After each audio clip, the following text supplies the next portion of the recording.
కృష్ణారెడ్డి గారు, revenue system, Telangana revenue system అంటే పకడ్బందీ రెవెన్యూ సిస్టమ్ నిజాం కాలం నుంచి అనేది ఒక మాట కేసీఆరే చెప్పిండు 100 సార్లు 1000 సార్లు చెప్పిండు. అటువంటి కేసీఆర్ దాన్ని ఇంకా పటిష్టం చేయడం కోసం కొత్తవి తీసుకొస్తున్నా అని చెప్పిండు.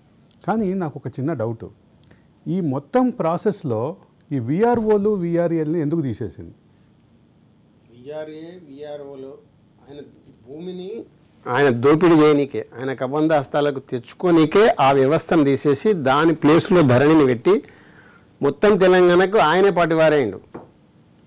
ఆయనే ఆ ఊరు మొత్తం తెలంగాణకు ఆయనే పట్టువారి ఉండి ఆయన కోరుకున్న వ్యక్తులకే పట్టా ఉంటుంది, అవసరం ఏది లేకున్నా కూడా మారుతుంది. భూమి లేనోనికి భూమి ఉంటుంది, భూమి ఉన్నోనికి భూమి ఉండదు. అటువంటి వ్యవస్థను అవుట్సోర్సింగ్ ద్వారా ధరణిలో ఉన్న లోపాలను ఆయన అనుకూలంగా మార్చుకొని ఆ లోపాలను కూడా అప్పుడున్న చీఫ్ సెక్రటరీ సోమేష్ కుమార్ గారి ఇద్దరు కలిసే అది రూపకల్పన చేసిండ్రు.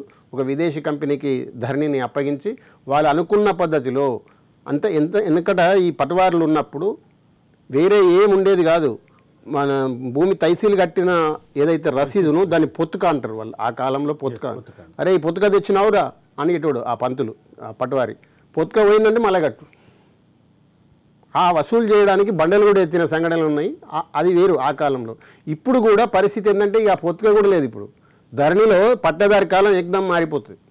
వాళ్ళు తలుచుకున్న పేరే ఇటువంటి సంఘటనలు ఎన్నో జరిగినాయి. అదే రకమైనటువంటి ప్రాసెస్ ఇక్కడ 59 విషయంలో కూడా జరిగింది.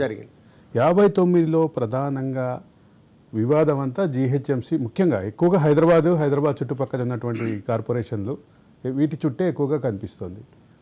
దీనికి ల్యాండ్ వాల్యూ ఒక కారణం అయితే, ముఖ్యమంత్రి తనయుడు అండర్ ట్రైనీ ముఖ్యమంత్రిగా చెప్పినటువంటి కేటీఆర్ ఆయన ఆధ్వర్యంలోనే ఈ పట్టణాభివృద్ధి శాఖ, మున్సిపల్ అడ్మినిస్ట్రేషన్ శాఖ ఉండేది. రెండోది, జీహెచ్ఎంసీలో పనిచేసినటువంటి ఒక ఉన్నతాధికారిగా పనిచేసినటువంటి ఆయన మంత్రిగా వెళ్ళాడు. వీళ్ళిద్దరూ పాత్ర ఎట్లా ఉంటుందంటారు దీంట్లో? ఇంకా కనబడని వాళ్ళు కూడా ఉన్నారు. వాళ్ళది ఒక టీం ఉంది. ఓకే, ఇప్పుడు ఈ బెనామీల టీం లాగానే ఈ వర్క్ చేసే టీం ఒకటి ఉంది. ఇదంతా కేటీఆర్ యొక్క ఆయన కనుసన్నలనే జరిగింది. ఇది మొత్తంగా అసలు కొన్ని లక్షల కోట్ల కుంభకోణం అవుతుంది ఇది. మరి వాళ్ళ దాహం ఎందుకు తీరలేదు, వాళ్ళకి ఎంత దాహం ఉందో, వాళ్ళు ఏమనుకున్నారో, ఈ భారతదేశాన్ని మొత్తానికి కూడా అన్ని పార్టీలకు కూడా మేమే పెట్టుబడి పెడతామనే ఒక నినాదం కూడా ఇచ్చిండ్రు వాళ్ళు. అన్ని పార్టీలకు ఆఫర్ ఇచ్చిండ్రు. అంటే వాస్తవంగా ఈ సబ్జెక్టు సంబంధం లేదుగా నేను ఒకటి ఇన్సిడెంట్ చెప్తా. సుమోటో కింద తీసుకోవచ్చు దాని ఒక్కదాని మీద. నేను ఒక ఎగ్జాంపుల్ చెప్తా. మా ఊర్లో ఈ తెల్లకల్లు అమ్మే ఒక దగ్గర ఒక వ్యక్తి వచ్చి అందరు ఆకుతో తాగుతుంటే ఆయన కడక్ 100 రూపాయలు, ఆ రోజుల్లో 100 రూపాయల నోటుతో తాగుతుంటే పక్కన తాగడానికి వచ్చిన కానిస్టేబుల్కి డౌట్ వచ్చింది. వీడు 100 రూపాయల నోటు కనబడే ఎదురంటే వీడు 100 నోటు తాగుతున్నాడు ఏంటిది కావచ్చు అని వాడిని తీసుకుపోయి తొక్కితే వాడు చేసిన దొంగతనాలని చెప్పింది.